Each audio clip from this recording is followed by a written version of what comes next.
Proverbios 23, versículos 29 al 35. ¿Para quién será el ay? ¿Para quién el dolor? ¿Para quién las rencillas? ¿Para quién las quejas? ¿Para quién las heridas de balde? ¿Para quién lo amoratado de los ojos? Para los que se detienen mucho en el vino, para los que van buscando la mistura. No mires al vino cuando rojea, cuando resplandece su color en la copa, se entra suavemente. Mas al fin como serpiente morderá, y como áspid dará dolor. Tus ojos mirarán cosas extrañas, y tu corazón hablará perversidades. Serás como el que yace en medio del mar, o como el que está en la punta de un mastelero. Y dirás, me hirieron, mas no me dolió. Me azotaron, mas no lo sentí. Cuando despertare, aún lo volveré a buscar.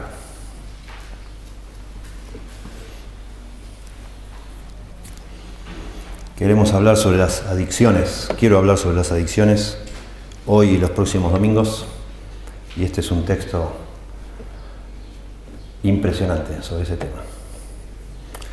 Según la sabiduría secular, según la Organización Mundial de la Salud, una adicción es una enfermedad física y emocional. Una enfermedad física y emocional. En un sentido tradicional, una adicción es una dependencia o una necesidad hacia una sustancia, actividad o relación debido a la satisfacción que causa en el adicto. En un sentido etimológico, etimología es la ciencia que estudia el origen de las palabras. Adicto viene del latín y era una persona que se había endeudado tanto y no podía pagar esas deudas, que se hace esclavo del acreedor. Un adicto es un esclavo. De ahí viene la palabra, adicto. Todos nosotros tenemos hábitos. Todos los seres humanos tienen hábitos. Cosas que hacen habitualmente, que les gusta hacer habitualmente. Lo que diferencia un hábito de una adicción es la dependencia que trae consigo la adicción. Por supuesto, las consecuencias graves en la vida del adicto, tanto personal como social, las consecuencias físicas en la salud, tanto física como mental, pero sobre todo lo que diferencia una cosa de otra es la dependencia, es la sensación de estar controlado por algo y que uno no puede dejar por sí mismo. La persona que es adicta cree que no puede vivir sin el objeto de su adicción, por lo cual lo busca de forma permanente y compulsiva. Todo lo que estoy diciendo son solo descripciones. No estamos interpretando todavía lo que es o de dónde sale esa capacidad que tenemos de quedarnos prendidos, por decir así, a ciertas actividades o sustancias. Lo que tiene en común cualquiera de las adicciones, otra vez, es la capacidad de control sobre la voluntad de una persona. Un adicto vive en función de su adicción. La adicción es el eje de su vida, lo que condiciona toda su rutina. Y cuando por alguna razón trata de dejar esa adicción, porque se da cuenta que le perjudica, comienza a tener problemas de ansiedad y por lo general es vencido y vuelve a caer en esa adicción, como en un círculo enfermizo que le atrapa, ¿sí?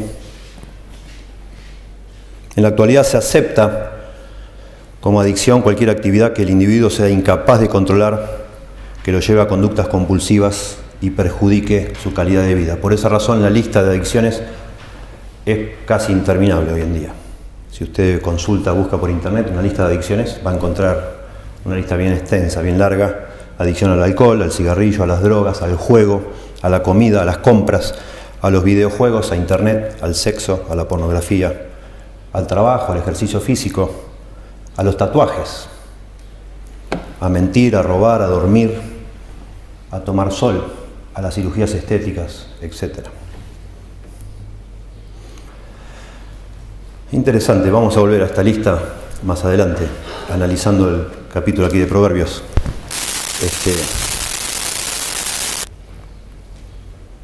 Esa característica de las adicciones que hace que la persona adicta se sienta realmente presa, esclava, hace que en general se tienda a pensar, casi que es el consenso hoy en día de todos los expertos en la materia, que las adicciones son enfermedades. Porque es una característica de una enfermedad justamente eso, que la persona que la padece no puede hacer nada. O sea, es algo que lo pescaste, te lo agarraste, vos no lo querías, pero lo tenés. Y le llaman así a las adicciones enfermedad, porque da la sensación de que la persona está atrapada en algo que realmente en realidad no lo quiere, pero lo sigue haciendo. Bueno, vamos a cuestionar eso mientras analizamos. La Biblia no piensa así sobre la adicción. No lo ve como una enfermedad. Pero les pido paciencia, ¿sí? A medida que avanzamos, pero vamos a ver que en un sentido sí es una enfermedad. En un sentido. Vamos a ver, ¿sí? La cuestión que debía estar en nuestra mente mientras estamos analizando este tema es por qué la naturaleza humana, tu naturaleza y la mía, es tan susceptible a quedar enganchado, por decir así, en ciertas prácticas, ciertas sustancias. ¿Por qué es que somos tan débiles que yo diría casi en la experiencia común de cada uno de nosotros hacemos cosas que sabemos que no deberíamos hacer, pero las hacemos igual? ¿Por qué será eso? ¿Por qué es que somos así? Y la Biblia tiene respuestas para eso. De hecho, la Biblia tiene más respuestas para eso que lo que la ciencia tiene. Porque la ciencia, de una manera obstinada, se niega a reconocer el concepto de pecado. Se niega a reconocer la parte inmaterial del hombre, lo que llamamos espíritu, y lo ve todo de una manera médica o biológica. Y la biología no tiene explicaciones para lo que está detrás de las adicciones. No tiene explicaciones. En el mundo secular es ya aceptado completamente el tema de que las adicciones son una enfermedad, pero esa visión de las adicciones no cierra, aún para los mismos expertos seculares, no cierra del todo. Por eso es que cuando una persona va a hacer un tratamiento sin meter a Dios en el medio o la religión, por lo general el tratamiento incluye medicinas y además un psicólogo, una persona que te hable y te da conceptos, porque la medicina sola no lo resuelve, cosa que no sucede con otras enfermedades, llamadas enfermedades, ¿no? La medicina solo lo resuelve, pero no sucede así con las adicciones. No hay medicina que resuelva una adicción, porque hay algo más envuelto en la adicción. Todo esto para decir que nosotros necesitamos una perspectiva bíblica de lo que son las adicciones, para entenderlas y entonces poder vencerlas, si es el caso de alguno de nosotros, o ayudar a alguien que esté atrapado por una adicción. Tenemos que verlo de una forma bíblica. Cada vez que etiquetamos algo o lo interpretamos de una manera errónea, es casi imposible llegar a una solución si estás diagnosticando de manera equivocada. Entonces es muy importante que nosotros veamos las adicciones como son. Y la adicción más antigua de todas, que existe desde el comienzo, por lo menos de la historia escrita de la humanidad. Desde que se escribe la historia de la humanidad, se escribe acerca de la borrachera, que ahora se le llama alcoholismo, precisamente para coincidir con esta visión como de una enfermedad. Le sacaron el nombre borrachera, que de alguna manera tiene connotaciones de responsabilidad de la persona que se emborracha, y le han puesto el nombre de alcoholismo, que suena más como una enfermedad. Así como ladrón le llaman cleptómano a uno que juega, es un ludópata y etcétera, le van poniendo etiquetas como de enfermedades, adicto al sexo, etcétera, ¿no? Ustedes saben. Pero la Biblia habla de la adicción al alcohol porque es de todas las adicciones la más antigua de todas. Y también habla de la adicción al sexo, a la Biblia, claramente. Y este pasaje que tenemos delante, Proverbios 23, del 29 al 35, nos proporciona la descripción más completa y clara de toda la Biblia de lo que es la adicción al alcohol, al vino. Y vamos a tomar este pasaje y vamos a tratar de entender, según acá describe, tratar de entender precisamente en qué consiste esa adicción y tratar de interpretar, de explicar qué hay detrás de esta adicción al vino, pero transportándola de todas las adicciones. Aquí en este relato tenemos todos los elementos de una adicción: la seducción cautivante del objeto, de la sustancia, la irracionalidad, un anhelo que parece irresistible y la realidad de que las malas consecuencias no van a reformar al adicto. Saber que le hace mal no va a frenarlo a seguir haciéndolo. Lo hace de todas maneras. Según los expertos del idioma griego, este pasaje es una obra maestra de la literatura en el hebreo. Muy interesante. Los eruditos expresan su asombro de cómo está confeccionado este pasaje, y me gusta decirlo para que lo valoremos. Una pequeña obra maestra, dice uno de ellos. Una asombrosa combinación de burla y lamento por el triste estado de un borracho, dice otro. Otro erudito dice: uno de los pasajes literarios más notables de todo el libro de Proverbios, por la combinación de recursos literarios para describir la condición de un adicto. Otro comentarista dice: este párrafo de Proverbios 23, del 29 al 35, da la descripción más completa y más vívida de la embriaguez en el Antiguo Testamento. El texto describe con profunda exactitud y mordacidad el declive físico y emocional patético de los adictos al alcohol. Si miramos el contenido, la estructura, tratamos de ver cómo está organizado esto, fácilmente vemos que está dividido en 4 secciones distintas. Comienza con un enigma, con preguntas, que es casi como un acertijo, como una adivinanza.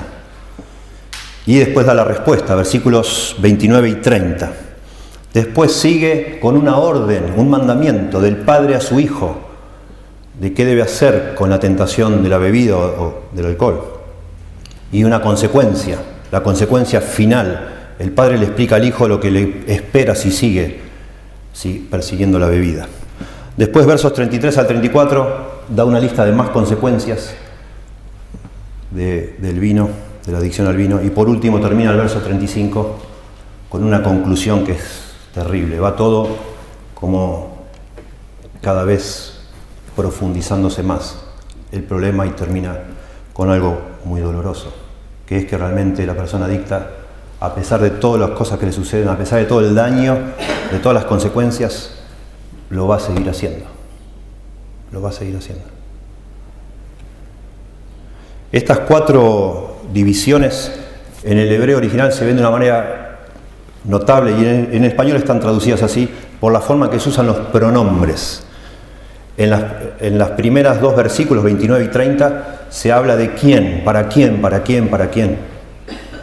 Los siguientes versículos, cuando el padre le habla al hijo, se personifica a la bebida y se habla de su entre comillas, ¿no? Como de la bebida hablando.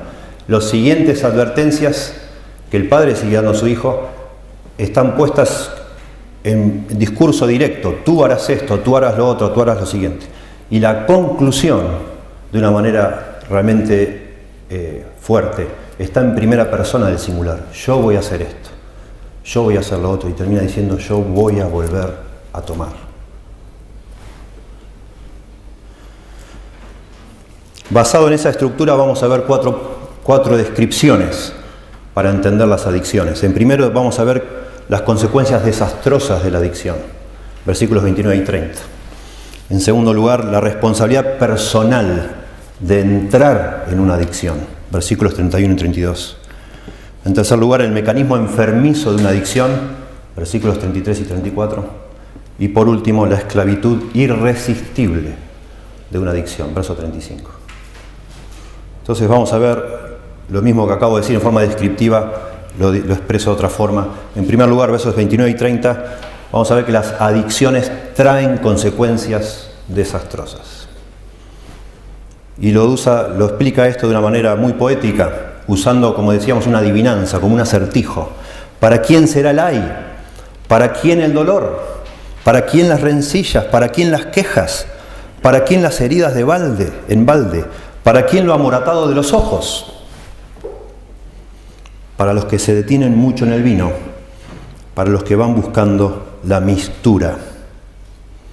Este enigma utiliza un recurso literario que se llama anáfora, que consiste en repetir y repetir varias palabras. En este caso, ¿para quién? ¿Para quién? ¿Para quién? ¿Para quién? Eso lo que hace es agregarle un énfasis. Incluso la respuesta, en el idioma original, el verso 30, comienza igual con para tal persona, para tal persona. ¿Sí? Se repite mucho la frase, ¿para quién? ¿Para quién? ¿Para quién? Como una forma de enfatizar.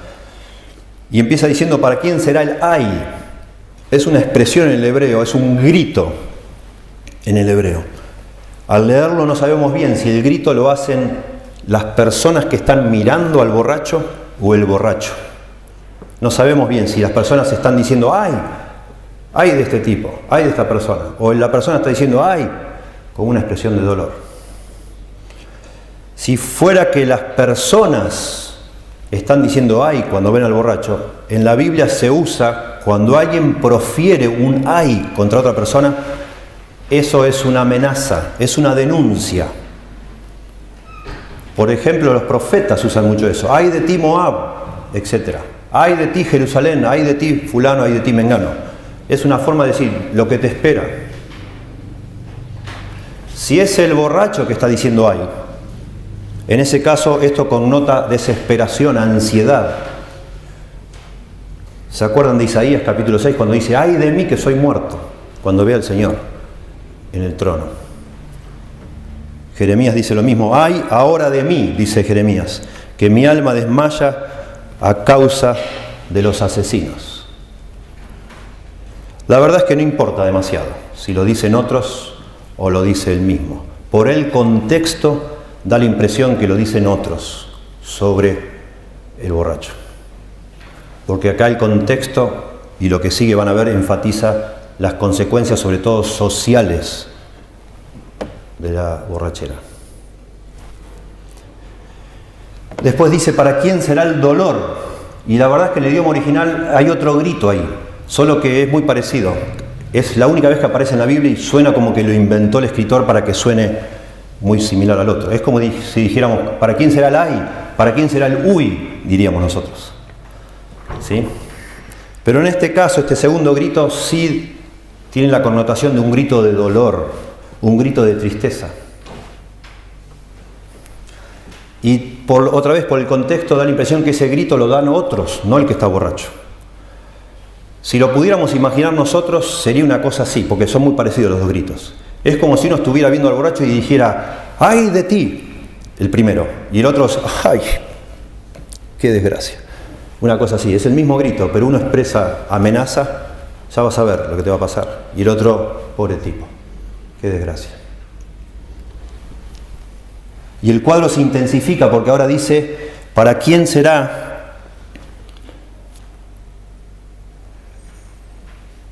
¿Para quién las rencillas? ¿Para quién las quejas? Las rencillas hablan de peleas, ¿sí? De disputas.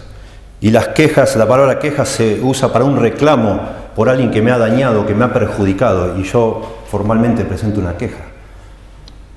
Otra vez, las consecuencias sociales de una persona que es adicta. ¿Para quién las heridas de balde? Impresionante de pensar. Esta persona, la idea es que es gratuitamente golpeada, lastimada. Y la palabra heridas tiene la connotación de latigazos o azotes, que fueron realmente innecesarios, que no hacía falta que se lo haga, pero da la idea otra vez que la persona, bajo la acción de esa sustancia, hace cosas y sufre consecuencias de cosas que realmente no tenían necesidad o no tenían semejante importancia como para que le castiguen de esa forma. Pero él no lo midió, no lo pensó y lo hizo de todas formas. Como en un delirio de querer discutir por algo o querer ensañarse con algo que realmente no interesaba, no importaba, pero le van a venir consecuencias por eso. Gratuitas, heridas gratuitas, innecesarias. Y termina diciendo para quien lo amoratado de los ojos. Y la palabra tiene que ver con eso. Algunas versiones hablan de los ojos negros o de los ojos rojos. Es muy probable que se refiera a personas que han sido golpeadas. Por eso los ojos amoratados. Personas sí que pelean cuando están bajo el efecto de esas sustancias. Y responde, el versículo 30 responde a este acertijo diciendo: para los que se detienen mucho en el vino, para los que van buscando la mixtura. Y aquí de alguna manera nos da a entender lo que después va a explicar mejor, que es la determinación de la persona que se hace adicta a esta sustancia, que hay una decisión personal de llegar a ese punto, por lo menos en este momento de la descripción. Los que se detienen mucho, da la idea a la palabra detenerse como de quedarse, de dudar, de vacilar, de esperar demasiado frente a algo. Y expresa un poco lo que es una tentación, que lo más adelante lo va a definir mejor. Pero es una persona como que se queda más de lo debido contemplando el vino, considerando esa posibilidad. Pero eso se refuerza con la siguiente línea, que ya da una descripción de alguien que de una manera premeditada y calculada busca mezclar distintas bebidas, mezclar el vino con distintos sabores, con miel, con hierbas, de tal manera de hacerlo más potente o más sabroso o más apetecible. Por eso dice la segunda línea: los que van buscando o en busca de la mixtura, dice, mezclando los sabores. El hecho de ir, la palabra van se refiere a aquellos que entran en un lugar o se mueven dentro de un ámbito de actividad que afecta a su destino.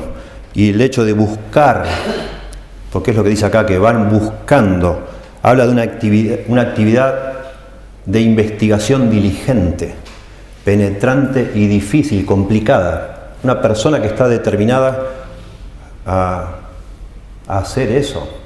Y habla de una dependencia, de una devoción a eso.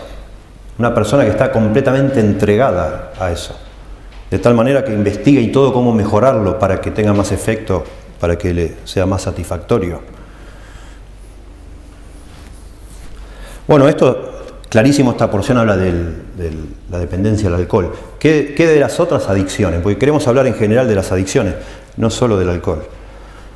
Bueno, de alguna manera el vino es la más representativa de todas las adicciones, por lo que yo mencionaba, porque es la más antigua, la más conocida. Pero también aquí en esta porción hay algo muy interesante, que es que inmediatamente antes del versículo 29 está el mismo padre advirtiendo a su hijo sobre una mujer adúltera, sobre la adicción al sexo. Noten ustedes, verso 26. Dame, hijo mío, tu corazón, y miren tus ojos por mis caminos. Porque abismo profundo es la ramera, la prostituta, y pozo angosto la extraña, esa es la mujer adúltera. También ella como robador acecha y multiplica entre los hombres los prevaricadores. El padre le está advirtiendo al hijo no solo de la bebida alcohólica, sino de las mujeres, del pecado sexual, de frecuentar prostitutas, de caer atrapado en los brazos de una mujer adúltera. Es muy interesante, por la forma que está escrito esto, es inescapable la conexión, porque tanto la mujer que seduce al muchacho, es descrito también el vino como seduciendo, en lo que sigue ahora vamos a ver, como seduciendo a la persona que bebe, de la misma manera. Y tanto la mujer, acá lo describe como una persona tramposa que sale al acecho a cazar, y el vino se le describe como una serpiente que al final te pica y te mata, de la misma forma. Otros escritos de la Biblia, otros libros en la Biblia también relacionan la bebida y la fornicación o el pecado sexual de la misma forma, las mismas consecuencias, el mismo mecanismo. Dice en Oseas 4:11, fornicación, vino y mosto quitan el juicio. El libro apócrifo de Eclesiástico, que no está en nuestras Biblias, pero es un libro antiguo también, Eclesiástico 19:2 dice, el vino y las mujeres llevan por mal camino a los hombres inteligentes. Pero acá hay algo para mí impresionante. Noten de nuevo el verso 26 y después el verso 33. En el 26 dice, dame, hijo mío, tu corazón y miren tus ojos por mis caminos, le dice el padre a su hijo. Noten la mención del corazón y los ojos. Y noten el verso 33. Tus ojos mirarán cosas extrañas y tu corazón hablará perversidades. La misma conexión. Todo esto para decir que yo creo que de una manera correcta y lícita podemos analizar la adicción al vino y pensar en otras adicciones, porque son muy similares. El mecanismo, lo que hay detrás de las adicciones es lo mismo, es lo mismo. Y esta primera parte, versículos 29 y 30, como dijimos, nos hablan del daño que produce la adicción al vino. ¿Sí? Los daños sociales. Todos los borrachos dejan un tendal de relaciones rotas y de víctimas, todos. La Biblia indica, no en un versículo, sino en varios, que la pobreza y la borrachera están siempre asociados. Hay consecuencias. ¿Sí? Si después lo quieren ver, Proverbios 21:17 dice eso, Proverbios 23:21 y otros textos más. Por la regla general, una persona que es dada al vino va a ser pobre, va a malgastar su dinero. No va a faltar al trabajo, lo van a echar, no va a ser responsable, no va a cumplir sus promesas. Los estudiosos del abuso del alcohol estiman hoy en día que por cada alcohólico hay por lo menos 10 personas lastimadas. Por cada persona. Gracias.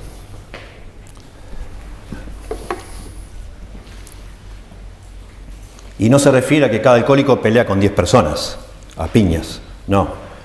Se refiere, por supuesto, a todas las consecuencias de esa adicción. Accidentes de auto, palabras hirientes, negligencia, promesas rotas, decisiones estúpidas, etcétera, etcétera, etcétera.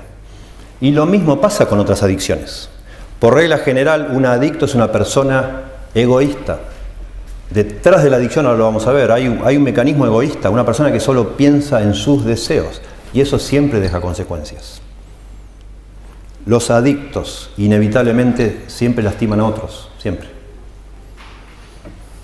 En segundo lugar, versículos 31 y 32, nos dice acá que las adicciones comienzan en el corazón.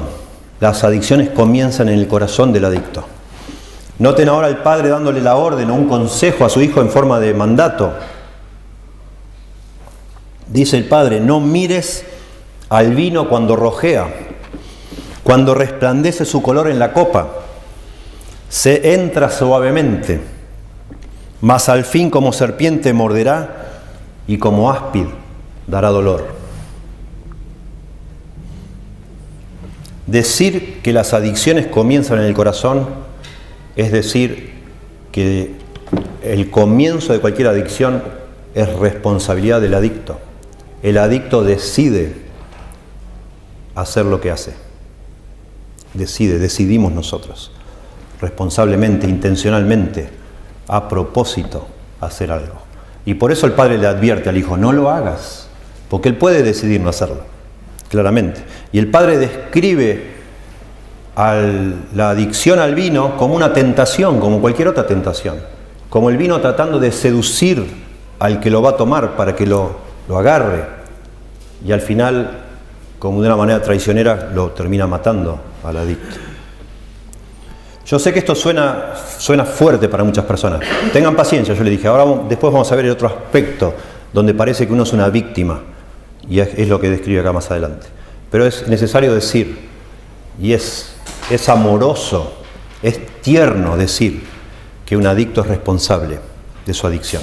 No es insensible o bruto decir, ¿cómo vas a decir eso? ¿No ves que no puedo hacer otra cosa? No, vamos a ver que es realmente parte de la solución pasa por reconocer que uno es responsable de lo que está haciendo. Aunque parece que en el punto que uno está ya no tiene responsabilidad porque no es más fuerte que uno. Pero en un punto el comienzo sí fue responsabilidad de uno. La medicina de hoy le dice al adicto: vos no sos responsable de tu adicción, vos sos responsable de tu cura. Suena muy lindo eso, pero es muy tramposo. ¿Cómo te vas a curar si no sos responsable? ¿Qué hago yo? Tengo que esperar que inventen algo para sacarme esto de adentro. Pero decirle a alguien que es responsable señala hacia una salida. Claro, la medicina no tiene salida para el concepto de pecado, pero la Biblia sí. Jesucristo vino para resolver ese asunto. Y señalar a alguien que su problema es un pecado, es una responsabilidad personal, señala inmediatamente por consecuencia al Salvador, Jesucristo. La salida para las adicciones no es un conjunto de principios o de pasos, sino es una persona, Jesucristo, el Salvador de los pecadores. Es muy interesante cómo cambia el estilo acá y cómo cambia a la forma, haciendo como que el vino es una persona, personificando al vino. Y dice que el vino rojea, como si el vino decidiera hacerse rojo, digamos. Y el vino resplandece, y el vino te entra suavemente, dice, y al final te muerde como una víbora. Es muy interesante. Es de alguna manera también una forma literaria de llamar la atención de nosotros que leemos. Pero todo esto describe claramente lo que la Biblia define como una tentación, que no tiene nada que ver con una enfermedad. Es algo que está apelando a mis deseos, tratando de engancharme, dice según Santiago, en mi interior a mis concupiscencias, mis deseos desordenados. Está tratando de atraparme esa tentación, sea la bebida, sea el sexo, sea cualquier otra cosa que mencionamos hoy, que me termine haciendo adicto de algo. Es muy interesante porque la Biblia no condena las bebidas alcohólicas. No sé si alguna vez pensaron eso. Pero sí advierte que detrás de las bebidas alcohólicas puede haber una devastación y una miseria terrible. Pero no dice, en ningún lado de la Biblia dice que de ninguna forma nunca deberíamos tomar bebidas alcohólicas. Al contrario, a veces parece promocionarlas. De la misma manera que la Biblia no condena el sexo, pero advierte que el sexo es muy peligroso. La Biblia condena desear la mujer de tu prójimo, pero no dice no hables nunca con la mujer de tu prójimo. Ni te relaciones, ni la veas, ni la mires, ni hables, ni nada. Evítala como sea. No dice eso la Biblia. No la desees en tu corazón. Eso es adulterio. Y eso es meterse en un problema. Pero de ninguna manera sería imposible vivir en este mundo si la Biblia dijera: cuidado con todas las mujeres que no sean tu esposa. Son un peligro latente. Son un peligro latente para cualquier marido, para cualquier esposa. Pero el peligro está en el corazón de la persona, no en la mujer en sí. ¿Verdad? De la misma manera pasa con el vino, con cualquier otras cosas. Por supuesto, tenemos que decir que es mucho más adictivo, la cocaína que el huevo duro, ¿verdad? No conocemos a nadie adicto al huevo duro, porque no produce un efecto físico comer un huevo duro o 2 o 3. No me potencia nada. En cambio, seguramente la cocaína sí, y eso es lo que lo hace más tentador, ¿verdad?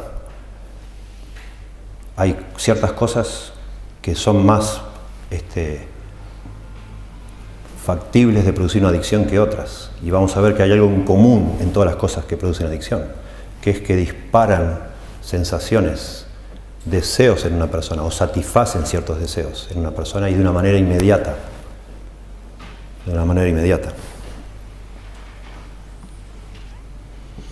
Noten de qué manera asombrosa la tentación apela a los sentidos del adicto. Le dice el Padre: no mires al vino cuando rojea.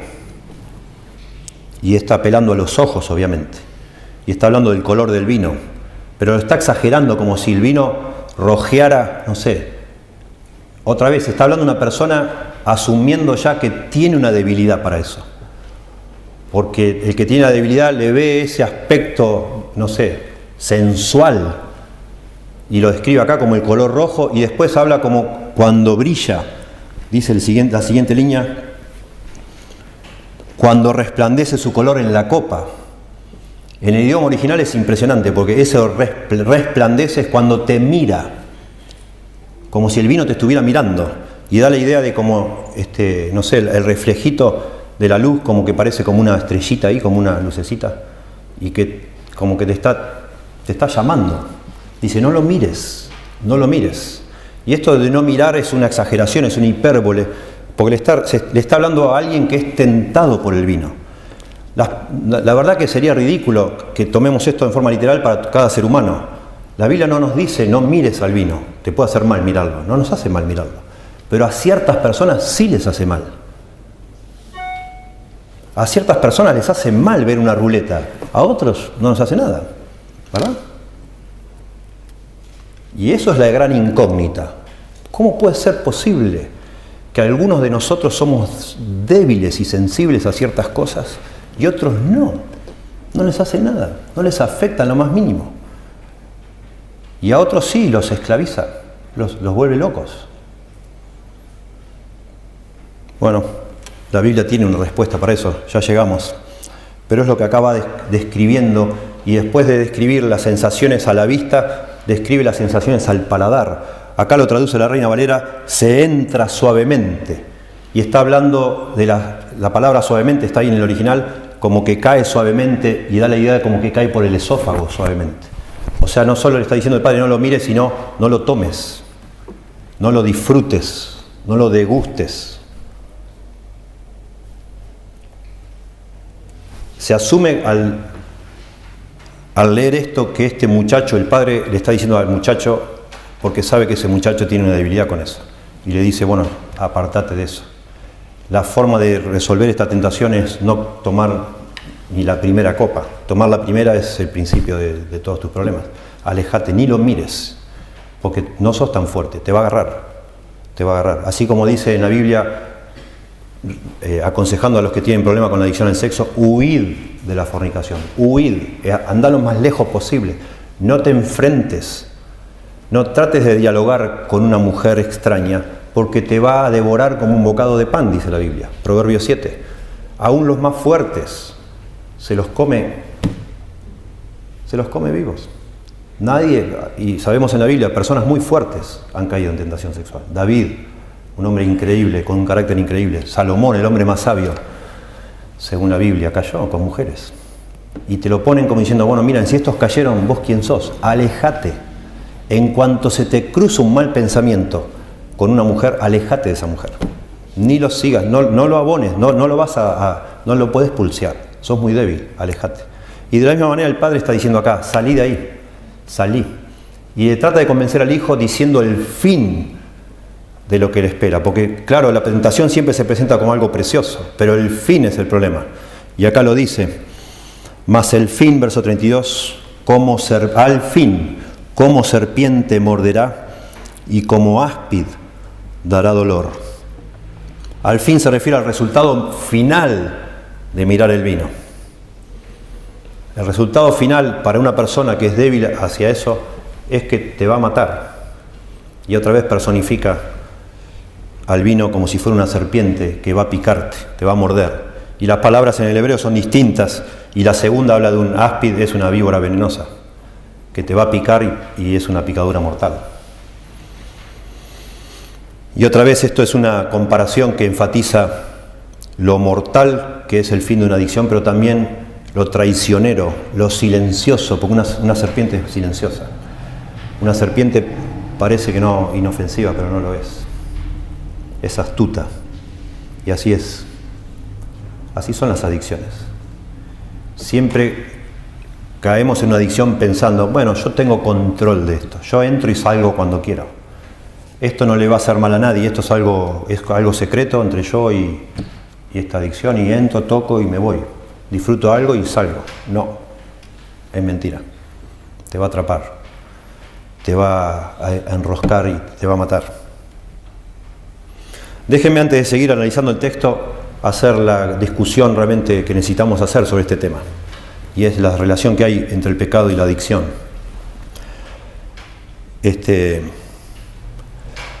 llamar pecado a la adicción o relacionar las adicciones con el pecado produce un rechazo enorme en el mundo secular. La palabra pecado, el concepto de pecado produce como una cosa así como si fuera una peste en las personas no creyentes. Se ha llegado al punto hoy que nuestra cultura está convencida de que el principio fundamental para la salud mental y emocional de una persona es la autoestima. Y en ese cuadro, en ese concepto mental, hablar de pecado no solo es desagradable, es peligroso, según esa idea. Porque el pecado ataca a la autoestima de una persona, la destruye. Y entonces el pecado es visto como algo que debe ser erradicado del lenguaje, prácticamente. No me hables de pecado, no quiero escuchar pecado. No, eso ya pasó, eso fue de la Edad Media, cuando la gente era ignorante. Ahora somos inteligentes, la ciencia irrumpió en la humanidad y ya ha demostrado que eso lo único que hace es servir para manipular a las personas y mantenerlas en la ignorancia. Entonces, ningún doctor jamás hoy en día aceptaría que se hable de pecado. Y tenemos que conceder que se ha usado el concepto de pecado de una manera muy desagradable también. No necesariamente que la Biblia lo usa así, pero se ha utilizado el concepto de pecado para hablar de una manera insensible a las personas, para mandarlas al infierno a los gritos y con los ojos desencajados y de una manera realmente falta de amor. Personas que de pronto se acercaban a buscar ayuda, a buscar sensibilidad y comprensión, se las ha mandado al mismo infierno. Y eso, por supuesto, eso de ninguna manera estamos implicando al decir que detrás de una adicción hay pecado. No estamos de ninguna manera queriendo decir eso. Pero la Biblia asume que el problema del hombre es el pecado. Es una realidad que no podemos evitar. Y evitar la realidad del pecado causa más mal que bien, claramente. Y lo menos que queremos hacer, hablando de las adicciones, es autoengañar a una persona. Porque realmente evitar el pecado es un autoengaño, porque existe el pecado. Es clarísimo que existe. Y la ciencia, a pesar de que quiere negarlo, no tiene una explicación para muchas cosas. Y no le cierra, y vemos todo como nos cierra. Nuestra actualidad en Argentina está basada justamente en un concepto completamente idealista del ser humano. Todo el sistema carcelario de hoy en día, la forma en que los delincuentes entran y salen de una comisaría, está basado en un concepto justamente que el pecado no existe, que pobrecito es una víctima, porque no tuvo oportunidades, las mismas oportunidades que tuvo que fue educado y todo, y ese pobre hombre no es responsable de lo que está haciendo. Pobrecito, algo tenemos que hacer. Somos todos culpables de que este hombre está robando, o esta mujer está haciendo lo que hace. Es impresionante, ustedes ven las noticias, ¿sí? Y el hombre que en un arrebato de ira saca un revólver y mata a la persona del peaje porque demoró mucho en hacer la fila, lo llevan preso y le disminuyen la condena porque estaba bajo los efectos de la ira. Entonces no tenía control absoluto de lo que estaba haciendo. ¡Wow! Bueno, así estamos. Está claro que negar que existe el pecado causa más mal que bien, porque nos lleva a una dirección equivocada. No resuelve demasiado, no resuelve nada, de hecho, complica más las cosas. Y es lo que menos queremos hacer con una persona que está sufriendo una adicción, engañarla, diciéndole, no, bueno, no es culpa tuya, pobrecito vos. ¿De quién es culpa? ¿De tu abuelo? ¿De tu papá? ¿De quién es culpa?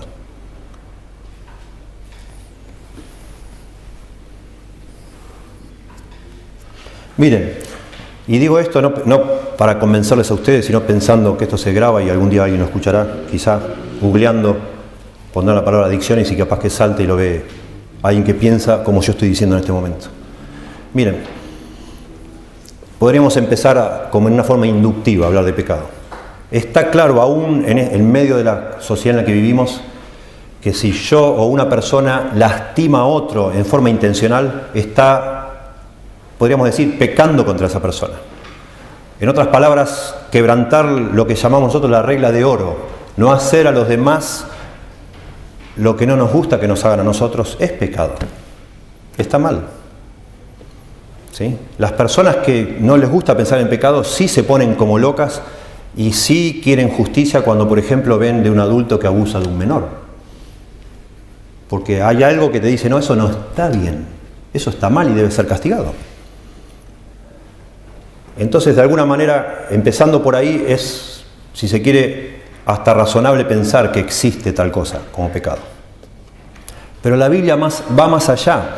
La Biblia dice que no solo quebrantar la regla de oro es pecado, no solo que yo te perjudica a vos es pecado, sino que la esencia del pecado es contra Dios.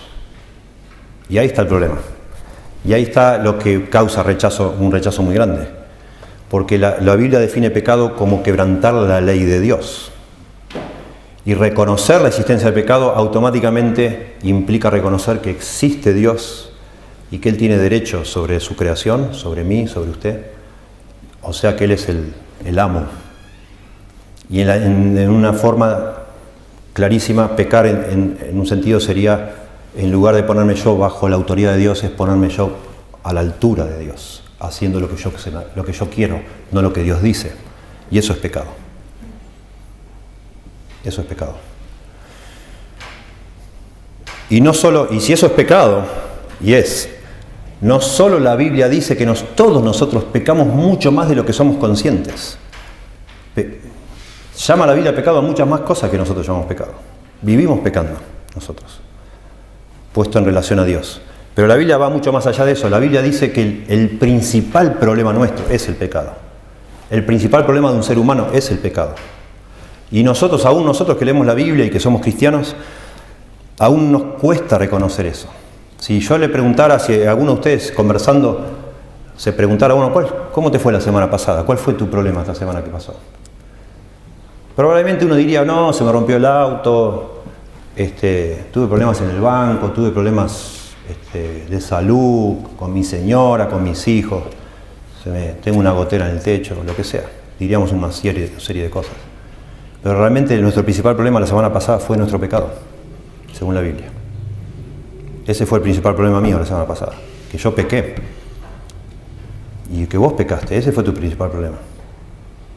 No que tengas una gotera o que se te rompió el aire acondicionado o lo que sea. Es el pecado el principal problema. Y si el pecado no es nuestro principal problema, entonces el Evangelio tampoco es tan importante.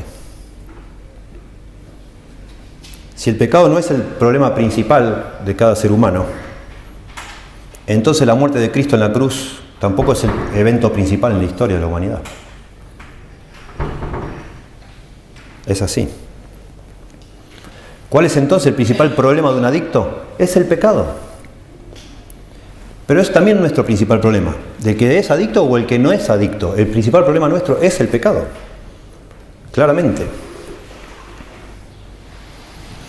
Y bueno, y personas dicen, bueno, pero eso es una forma como antigua de definir algo. En la Biblia no se sabía, no estaba tan avanzada la medicina como está ahora. Y no se había descubierto de pronto que las adicciones son una enfermedad, y bueno, la Biblia de pronto lo describe así porque no tenía otra forma de hacerlo. Y lamentablemente, personas que creen en la Biblia piensan que las adicciones no es un tema que la Biblia describa completamente, entonces si alguien va a ayudar a un adicto, eso es el ámbito no espiritual, sino el ámbito de la medicina, lamentablemente. Es interesante, entre paréntesis, que hasta el día de hoy el método más efectivo, escuchen esto y agárrenlo, tanto en el mundo cristiano como en el no cristiano para manejar adicciones, es el de Alcohólicos Anónimos. Es muy interesante. Hasta el día de hoy se reconoce, de todas las terapias que hay, la más efectiva para manejar adicciones, el de los 12 pasos de los Alcohólicos Anónimos. Lamentablemente, los Alcohólicos Anónimos, cuando surgieron estos 12 pasos, y ustedes lo pueden investigar por internet, había varios cristianos involucrados en ese desarrollo. Se llamó la Escuela de Oxford, los que desarrollaron eso. Y decidieron hacer un sistema, un método que fuera abarcativo no solo de los cristianos, sino de los que están fuera de las iglesias cristianas. Entonces, hablan de Dios, pero no hablan del Dios de la Biblia, el Dios en general. Hablan del pecado, pero no le llaman pecado. Y así, Pero ¿por qué sigue funcionando ese sistema? A pesar, yo no estoy recomendando decir esto, pero ¿por qué de alguna manera sí funciona? Porque en una manera como encubierta sí sigue hablando que hay una autoridad encima del adicto, que es Dios. El Dios que el adicto le quiera, el nombre que el adicto le quiera poner, lo que sea. Pero el adicto, y si es un ateo, tiene que reconocer que encima de él hay otra autoridad, aunque no le llame Dios. Y en segundo lugar, tiene que reconocer el adicto algo parecido a lo que es el pecado según la Biblia. Interesante. Bueno, la Biblia sí reconoce, sí sabe lo que son las adicciones. Y estamos diciendo que la borrachera es la adicción más antigua de la humanidad. Y la Biblia la conocía. Y probablemente la Biblia tiene más conciencia y comprensión de lo que es la borrachera de que la que nosotros tenemos hoy. Es muy probable. Y claro que comprende. Y ya vemos acá y está describiendo de una manera clarísima lo que es una adicción, la Biblia. El Nuevo Testamento, siglos después que el Antiguo, sigue mencionando a la borrachera en medio de listas de otros pecados. Déjenme mencionarles, leer 3 pasajes del Nuevo Testamento donde la borrachera está junto con otros pecados. 1 Corintios 5:11. Más bien os escribí que no os juntéis con ninguno que llamándose hermano sea fornicario, o avaro, o idólatra, o maldiciente, o borracho, o ladrón. Con el tal ni aun comáis. 1 Corintios, un capítulo siguiente. Capítulo 6, versos 9 al 11. ¿No sabéis que los injustos no heredarán el reino de Dios? Y ahora va a dar una lista de los injustos, los que hacen injusticia. No erréis, ni los fornicarios, ni los idólatras, ni los adúlteros, ni los afeminados, ni los que se echan con varones, ni los ladrones, ni los avaros, ni los borrachos, ni los maldicientes, ni los estafadores heredarán el reino de Dios. Y leo el verso siguiente, que tiene que ver con nuestra conclusión hoy. Pero dice algo hermoso, dice, y esto erais algunos de vosotros. Mas ya habéis sido lavados, ya habéis sido santificados, ya habéis sido justificados en el nombre del Señor Jesús y por el Espíritu de nuestro Dios.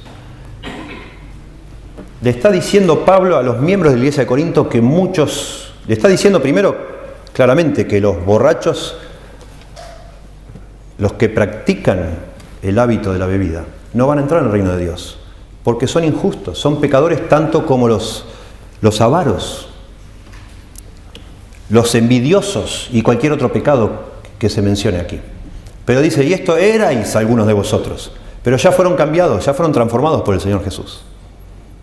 Y lo mismo pasa en Gálatas, capítulo 5, verso 19 al 22. Manifiestas son las obras de la carne, que son adulterio, fornicación, inmundicia, lascivia, idolatría, hechicerías, enemistades, pleitos, celos, iras, contiendas, disensiones, herejías, envidias, homicidios, borracheras, orgías y cosas semejantes a estas, acerca de las cuales os amonesto, como ya os lo he dicho, que los que practican tales cosas no heredarán el reino de Dios. Y les digo, en el Nuevo Testamento ya está bien desarrollada la idea de lo que es una enfermedad. Sí sabían bien lo que era una enfermedad en la Biblia. Y de ninguna manera asocian la adicción al vino con una enfermedad, sino con un pecado. Todo el tiempo. Ahora la pregunta es, ¿en qué sentido? Ya volvemos a Proverbios. ¿En qué sentido un adicto peca contra Dios? Ya hemos dicho que está claro que un adicto lastima a otras personas y eso es pecado. Porque rompe, Jesucristo resumió toda la ley en 2 mandamientos. Amarás al Señor tu Dios con toda tu fuerza, toda tu mente y todo tu corazón. Y amarás a tu prójimo como a ti mismo. Está claro que un adicto, un borracho, va a lastimar a otras personas, inevitablemente. Y eso es pecado. Pero ¿en qué sentido peca contra Dios un adicto? ¿Qué le hace a Dios? Pobrecito. Si está atrapado en eso, ¿y qué le hace? Bueno, hay algo muy profundo detrás de una adicción, cualquiera que sea. Y es un asunto del señorío. Es un asunto que tiene que ver con la adoración. Adoración. Rompe el primero de los grandes mandamientos, que dice, amarás al Señor tu Dios con toda tu fuerza, toda tu mente y todo tu corazón. Rompe el primer mandamiento que dice, no te harás dioses ajenos delante de mí. Un adicto adora su adicción. El Dios de un adicto es su adicción. Un alcohólico ama el alcohol por encima de Dios. Una persona que practica pornografía ama eso más que a Dios, claramente.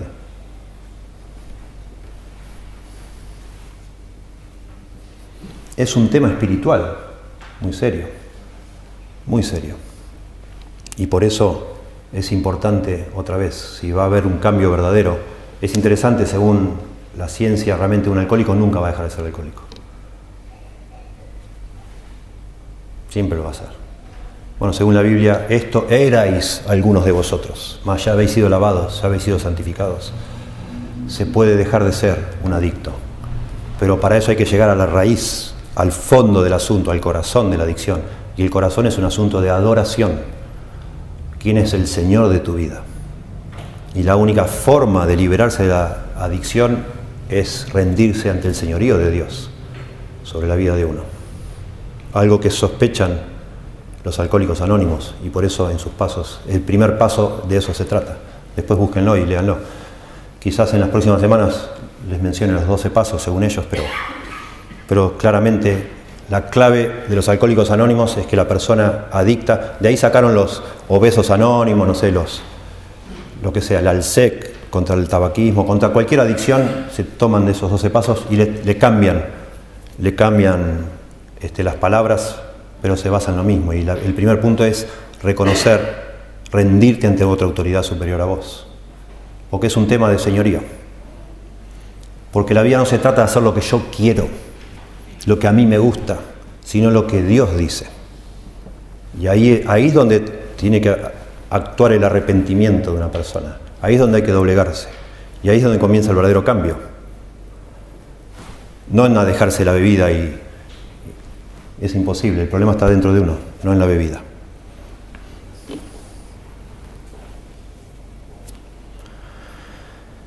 Bueno, volvamos a Proverbios. Sí, ya dijimos que las adicciones traen consecuencias desastrosas, versos 29 y 30. Ya dijimos que las adicciones comienzan en el corazón, versos 31 y 32. Y ahora dice Proverbios 29, 33 y 34, que las adicciones tienen un efecto físico en el adicto. Un efecto físico. Me van a disculpar, voy a seguir hasta terminar, no importa el horario, porque quiero que quede la grabación completa. Este es un tema, me tiene muy preocupado esto, y lo quiero desarrollar completo. He orado mucho y oro mucho por estos sermones que quiero dar.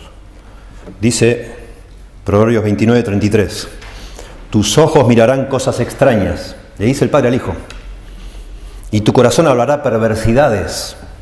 Serás como el que yace en medio del mar y como el que está en la punta de un mástil, es la idea. Noten que ahora de nuevo cambia los pronombres, ahora le dice tú. Te va a pasar esto, te va a pasar lo otro. Está agregando el Padre consecuencias. Ya le habló de la consecuencia final, que es que te va a matar, como una serpiente que te pica. Pero ahora va a hablar de otras consecuencias. Y lo que está describiendo acá son consecuencias físicas, cambios en la persona, en la conducta de la persona, en sus emociones, si se quiere hasta en la moral de la persona. Pero yo decidí englobar todo esto como cambios físicos. Y ahora les explico por qué. Y de nuevo está gráficamente el Padre haciéndole pensar al Hijo lo que le va a pasar si sigue con eso. Dice, tus ojos mirarán cosas extrañas. Y lo que se está refiriendo acá es con los ojos de la mente. Él va a imaginar cosas extrañas. La palabra extraña se podría traducir cosas repugnantes. Es muy interesante cuando Job describe su miseria, dice que su aliento llegó a ser extraño, traduce la Reina Valera, a su esposa. Y lo que está realmente diciendo es que mi aliento para mi esposa llegó a ser repugnante por tan enfermo que yo estaba. Y usa esta misma palabra.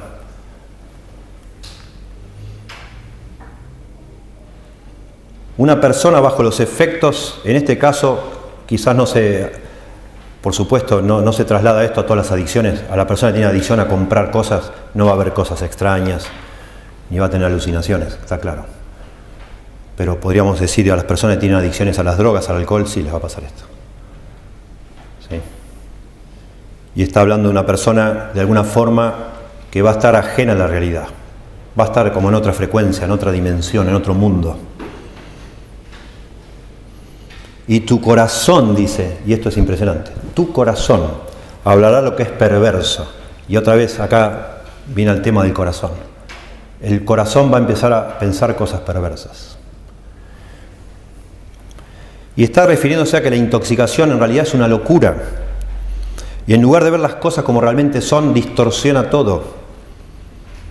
El ebrio ve el mundo al revés.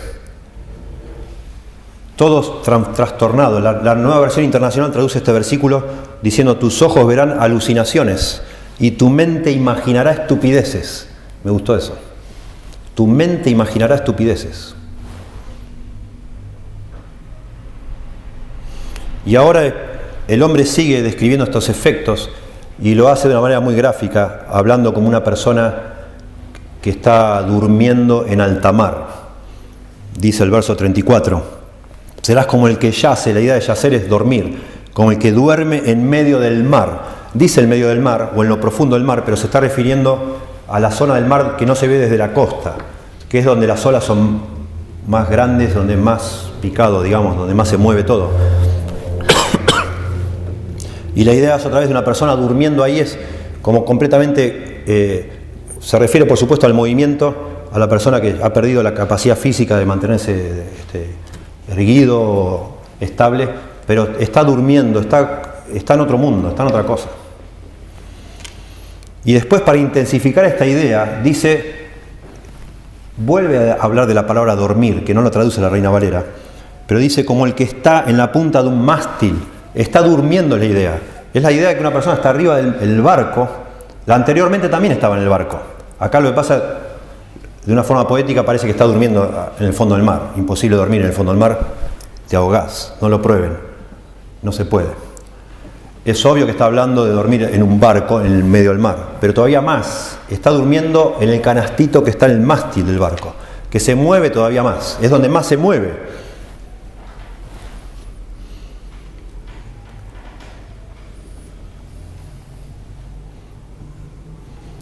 Y esto describe efectos físicos de una adicción, claramente.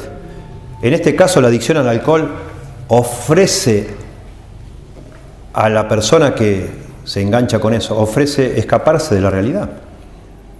Y son efectos físicos, claramente. Tiene un efecto químico y lógico en nuestra comprensión, en nuestro entendimiento. Y esto es lo que ofrece. Y eso es lo que es atractivo de las adicciones. Repito la lista, otra lista que es parecida de la que di hoy. Alcohol, ira, amor, levantamiento de pesas, dormir, nicotina, dolor, televisión. Todas adicciones. Adicciones a la televisión, al ejercicio, al juego, a las gotas para la nariz, a la cocaína, al trabajo, a los deportes, al azúcar, a las personas, al sexo, a la cafeína, a las compras, a mentir, al chocolate, al riesgo, al éxito y a la pornografía. Y la lista la siguen agrandando cada día. Hay gente que se queja de esta lista tan extensa, porque dice, no tiene nada que ver.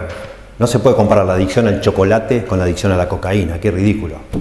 La persona que se adicta al chocolate no tiene un síndrome de abstinencia por el chocolate ni cosas así. Hay gente que también dice, yo soy adicto a leer las noticias de las 6 de la tarde, no sé, o a escuchar tal radio. Ya se usa la palabra adicción para describir cualquier tontera. Y hay gente que le molesta. Sin embargo, hay una utilidad en esta lista así tan extensa. Y es que nos hace pensar no en la sustancia, sino en lo que hay detrás de las adicciones. Y hay algo en común en todas estas listas que he leído. Hay algo en común. Y es el deseo desordenado por algo.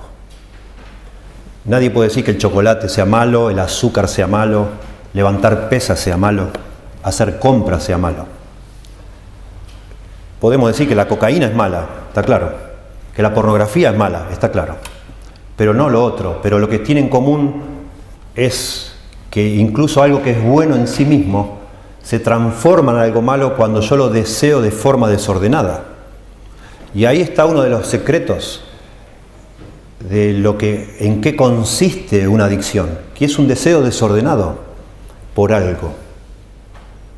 ¿Y por qué tenemos deseos desordenados? ¿Por qué nos pasan esas cosas? ¿Por qué no podemos tomar un vaso de vino y listo? ¿Por qué no podemos satisfacernos con una cosa y listo? Y no cruzar la línea de a lo que está mal. ¿Por qué nos pasa eso? Otra vez es un tema espiritual.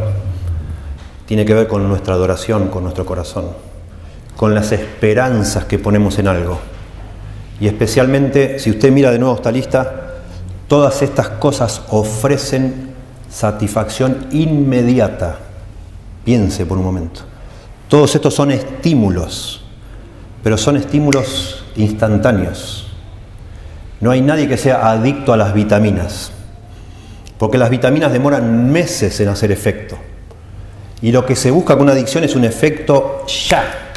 Comer chocolate, se sabe ahora, dispara toda una serie de químicos en el organismo que dicen los que saben que es similar a estar de novio con una persona. Y la persona que come chocolate se siente que de pronto es una persona que no consiguió estar de novia con nadie, y mientras come chocolate se siente satisfecha. Pero rápido. Y lo mismo pasa con la comida. ¿Sí? Todas estas cosas o hacen que uno se sienta poderoso rápidamente, o que se calme rápidamente, o que venza la timidez, o que sea más audaz, o lo que sea rápidamente. Es notable esto, pensemos por favor, porque cada uno de nosotros somos potencialmente adictos a algo. Potencialmente digo.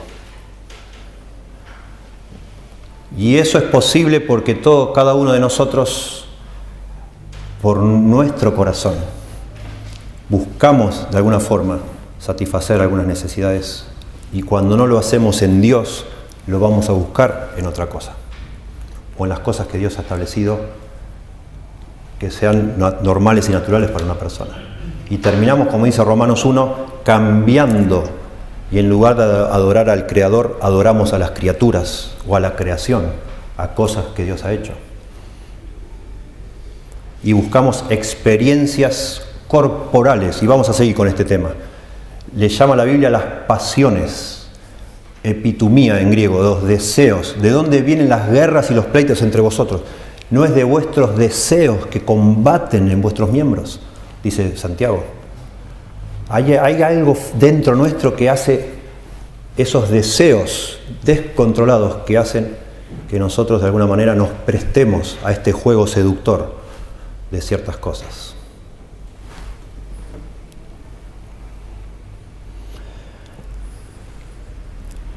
Y la gran respuesta es una respuesta teológica a todas estas preguntas. Yo anoté acá, ¿qué es lo que hay en nuestra humanidad que nos hace susceptibles a ser dominados por ciertos deseos? ¿Por qué deseamos hacer cosas que nos perjudican? ¿Por qué deseamos de manera desordenada cosas que en sí no tienen nada de malo, pero que llegan a ser tan importantes para nosotros? ¿Por qué nos cuesta decir que no a ciertos deseos? Y la respuesta es teológica, y eso se encuentra en la doctrina del pecado. Otra vez.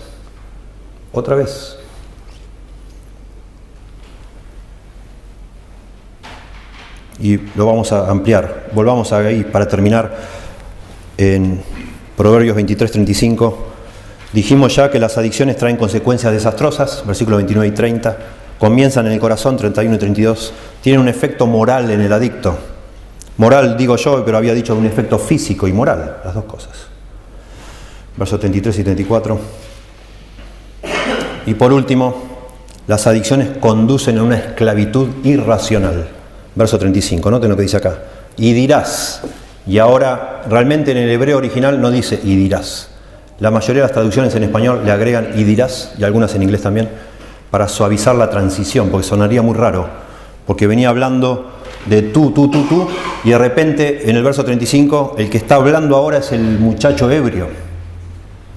Y el muchacho ebrio dice lo siguiente, noten, me hirieron, pero no lo sentí. Me azotaron, no me dolió. Cuando despierte, está avisando este muchacho, cuando me despierte, me volveré a emborrachar. Aún lo volveré a buscar. Y acá está describiendo claramente una esclavitud irracional.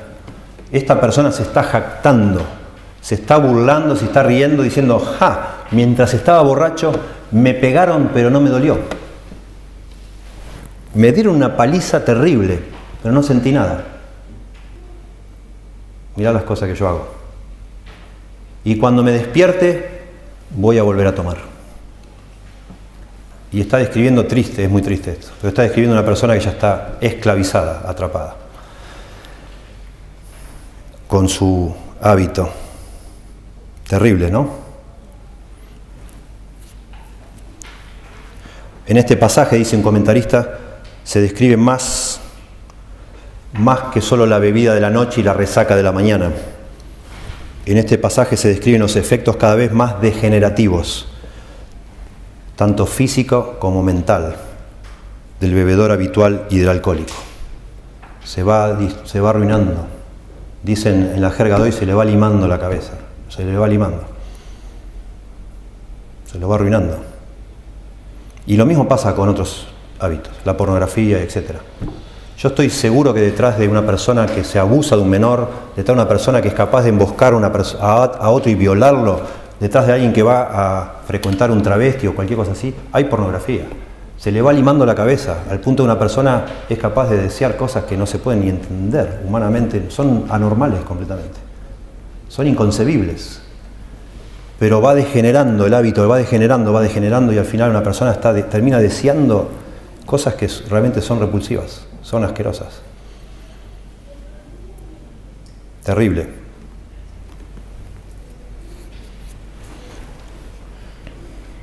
Y quiero terminar hablando de esto, de la falta de control, la esclavitud de un hábito. Y acá viene ese aspecto que hace que se le identifique un hábito, una adicción como una enfermedad. En algún punto un adicto que se metió de una manera consciente y responsable quedó atrapado en eso. Y ahora no parece que él fuera responsable o ella fuera responsable.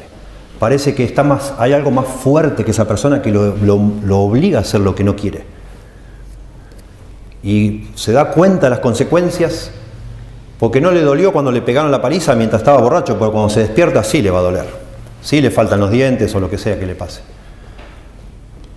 Y por supuesto que le gustaría dejar eso, pero ya no puede.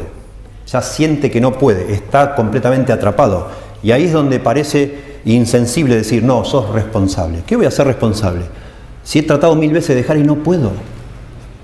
Te lo prometo que quise dejar y no puedo. Y es verdad. Y otra vez la explicación de esto está en la teología.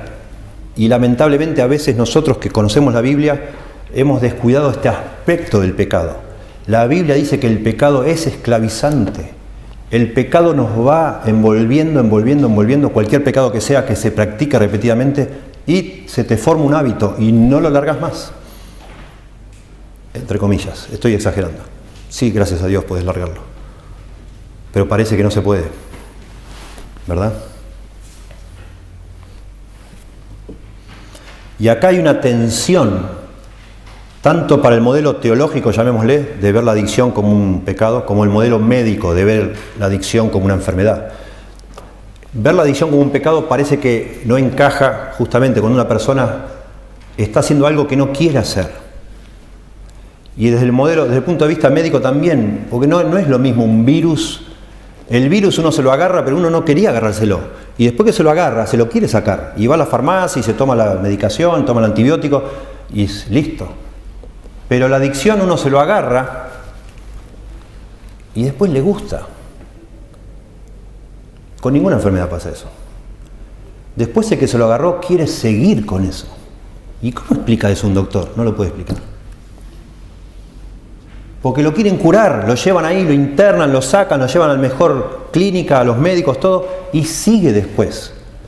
¿Cuánto dinero habrá gastado Maradona ya en terapias y cosas? Dinero no le falta, habrá probado los mejores médicos, y sigue el hombre. Y sigue. ¿Y por qué sigue? Porque quiere seguir. ¿Por qué? Porque de alguna manera esa adicción asaltó, por decir así, un aspecto de su ser interior que tiene que ver con los deseos. Sus deseos están bajo control. Y eso parece encajar con la idea de una enfermedad, en un sentido, por la falta de control, la falta de aparente responsabilidad, pero no cierra del todo, porque afecta otra vez el aspecto de los deseos. Los que son adictos a algo están persiguiendo, algo están persiguiendo. En realidad hoy decíamos que el alcohólico ama el alcohol, su Dios es el alcohol, pero en realidad lo correcto sería decir, el Dios de un alcohólico es él mismo. El Dios de una persona que busca satisfacción en la pornografía es esa persona misma, porque lo que está buscando es satisfacer sus deseos. Lo que más le importa en la vida es sus deseos. Y el alcohol ofrece satisfacer algunos deseos. La pornografía ofrece satisfacer algunos deseos y lo que sea, la adicción que sea, algo ofrece. Y ese es el gran problema. Esos deseos desordenados. Puede ser olvidar algo, el deseo de olvidarse de algo, el de aliviarse de una presión, el de castigar a alguien, el de evitar una pena, un dolor, sacarse la timidez, llenar alguna inseguridad, manejar las emociones, encajar con otros, probarse en algunos casos que uno hace lo que quiere. A mí nadie me dice lo que tengo que hacer y hace lo que quiere. Bueno.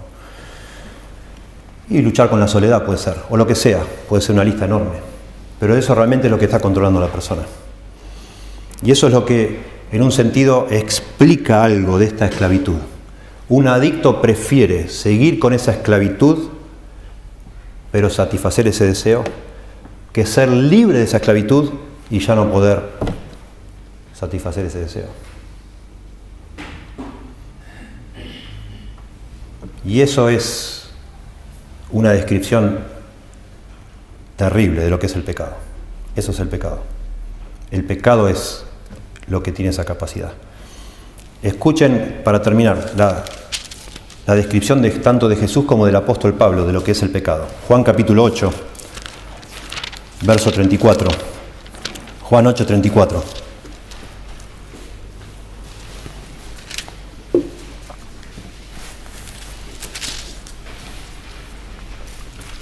Jesús les respondió, de cierto os digo, que todo aquel que hace pecado, esclavo es del pecado. Impresionante. El pecado tiene la capacidad de esclavizarnos. Un pecado repetido, el pecado consumado, el pecado practicado, tiene la capacidad de mentirnos, de confundirnos, de engañarnos y al final dejarnos atrapados en una esclavitud. Y el apóstol Pablo dice de una manera impresionante, y él lo está diciendo, y esto es importante, el apóstol Pablo está diciendo esto siendo ya creyente, siendo ya el apóstol Pablo. No está hablando de cuando él no era creyente, sino que él es un creyente describiendo la lucha que tiene en su corazón con el pecado.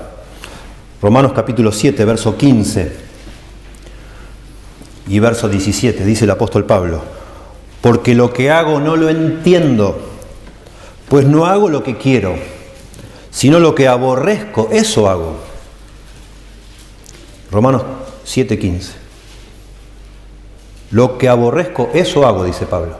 Y después el verso 17 dice Pablo, de manera que ya no soy yo quien hace aquello, sino el pecado que mora en mí. Impresionante. Acá Pablo no está tratando de excusarse de algo, no se está victimizando para nada, para nada.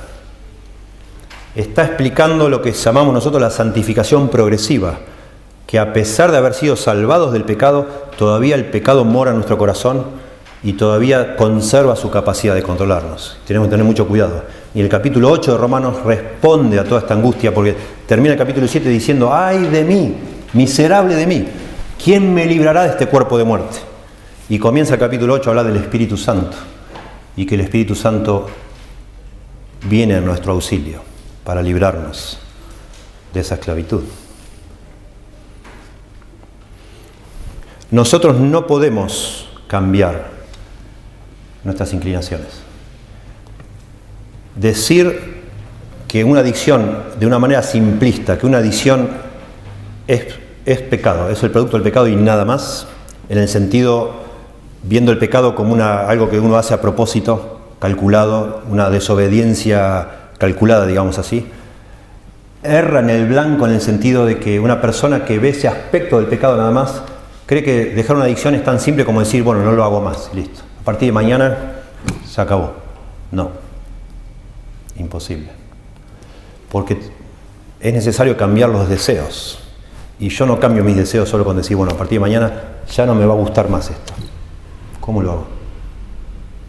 Yo no puedo, ni usted puede cambiar los deseos de su corazón. No lo podemos hacer. Y la verdad es que la medicina tampoco. Lamentablemente la medicina lo único que puede hacer es darle a usted medicación para que cambiar sus deseos, pero para que no desee nada. No solo no va a desear el alcohol, no va a desear casi nada. Va a estar como un hongo ahí al 30% de su capacidad flotando por la calle. ¿Verdad? Pero eso no es cambiar los deseos. Eso es, lamentablemente, es una solución bastante precaria y muy triste. Lo único que va a lograr eso es que usted ya no sea un peligro para los demás. Pero ¿cuál es la solución de eso? Pero Dios sí puede cambiar nuestros deseos.